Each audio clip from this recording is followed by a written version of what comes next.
सुनो तीसरे का 6 देख, तीसरे का 6 ठीक है।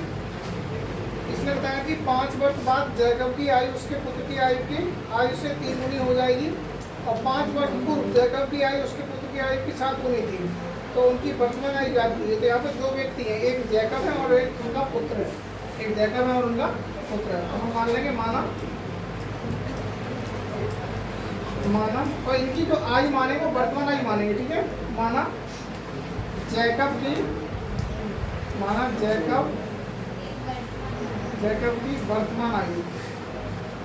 वर्तमान आयु ये हमने मान लिया x वर्ष है, क्या मान लिया x वर्ष तथा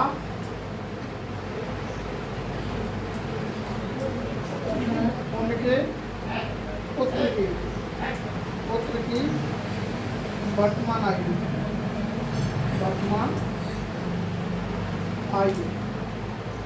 बराबर हमने मान लिया y वर्ष, क्या मान लिया y वर्ष। अब देखो प्रथम शर्त से इन्होंने क्या बताया, जो भी जोड़ना घटाना होता है वो हम वर्तमान एक में करते हैं, किसमें करते हैं वर्तमान एक में। तो इन्होंने क्या बताया था कि 5 वर्ष बाद, तो हमने जब ये क्वेश्चन शुरू की थी तो हमने आपको बताया था कि एज संबंधी प्रश्न में जब बाद बोलेगा या पश्चात बोलेगा तो उसमें प्लस करेंगे, और पूर्व बोलेगा या पहले बोलेगा तो उसमें माइनस करेंगे। और किस वाली एज से करेंगे, वर्तमान एज से। किससे करेंगे, वर्तमान एज से, ठीक है।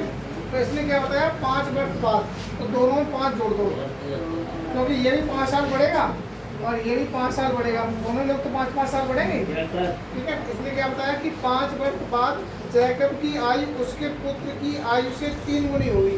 तो ये जैकब है और ये इनके पुत्र हैं, तो इनकी आयु कम है, तो हम क्या करेंगे, इसमें 3 का गुणा कर देंगे, ये दोनों कैसे हो जाएंगे, बराबर, ठीक है।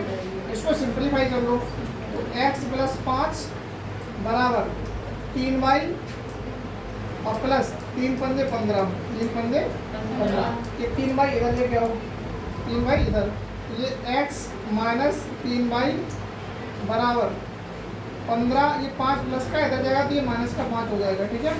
तो ये आ जाएगा x - 3y बराबर 15 में से 5 जाएगा 10 बचेगा, समीकरण नंबर हो गया 1।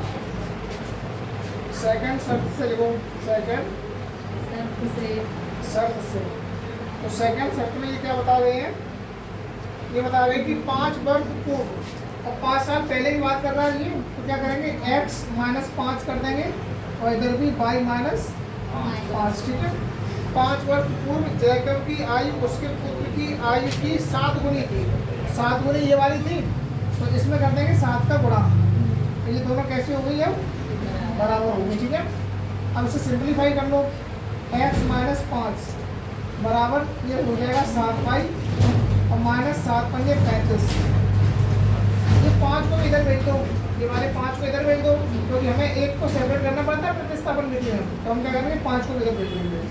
ये x बराबर हो जाएगा 7y और -35 और प्लस के 5, क्योंकि 5 माइनस का इधर आएगा प्लस का हो जाएगा, तो x बराबर हो जाएगा 7y, ये 35 माइनस का, ये 5 प्लस का, तो ये लेस हो जाएगा, ठीक है। तो माइनस का 30 बचेगा, तो इसे समीकरण नंबर मान दो 2, ये समीकरण नंबर हो गया ये सेकंड, ठीक है। अब हम क्या लिखेंगे इसके बाद, x का मान समीकरण 1 में प्रतिस्थापित करने पर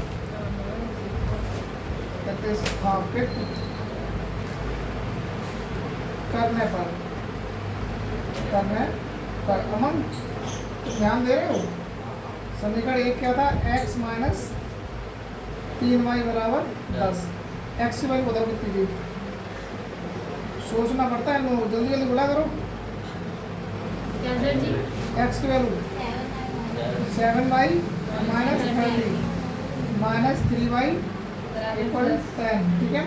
7y प्लस का, ये 3y माइनस का है, तो 7 में से 3 जाएगा, कितना बचेगा 4y, 30 इधर माइनस का उधर जाएगा तो प्लस का हो जाएगा, तो 10 + 30, तो ये 4y बराबर कितना आ जाएगा 40, 4 × 40, तो y बराबर कितना आ गया 10। अब y का वैल्यू लगा दो समीकरण सेकंड में, यहाँ लिख दो समीकरण सेकंड से। तो ये सेकंड क्या था, x बराबर 7y माइनस 30, तो 7 और y का वैल्यू 10 माइनस 30, तो ये हो जाएगा 70 माइनस 30, तो ये कितना बचेगा 40। x की वैल्यू कितनी आई है 40 आई है, और y की वैल्यू आई है 10। हमने x किसको माना था, जैकब को, और y माना था उसके पुत्र को। तो हम यहाँ लिख देंगे आता है जैकब की वर्तमान आयु x बराबर 40 वर्ष तथा उसके पुत्र की वर्तमान आयु y बराबर 10 वर्ष। ठीक है, आप इसे भी चेक कर सकते हो। चेक कर सकते हैं, पहली कंडीशन क्या थी, 5 वर्ष पश्चात जैकब की आयु उसके पुत्र की आयु की 3 गुनी हो जाएगी। अगर इनमें 5 जोड़ोगे सब में, इसमें ये कितनी हो जाएगी 45 हो जाएगी, और ये हो जाएगी 15, कितनी हो जाएगी 10 और 5 15 हो जाएगी। तो ये देखो ये इसकी ये वाली है जिसकी 3 गुनी है। दूसरी कंडीशन क्या थी, 5 वर्ष पूर्व इसकी जो आयु जैकब की आयु थी अपने पुत्र की आयु की 7 गुनी थी। कितनी गुनी थी 7 गुनी। तो दोनों में से 5 कम करोगे तो 35 हो जाएगा, ये हो जाएगा 5। ये देखो 7 गुनी है। ऐसे करके आप कंडीशन को फॉलो करके चेक नहीं कर सकते।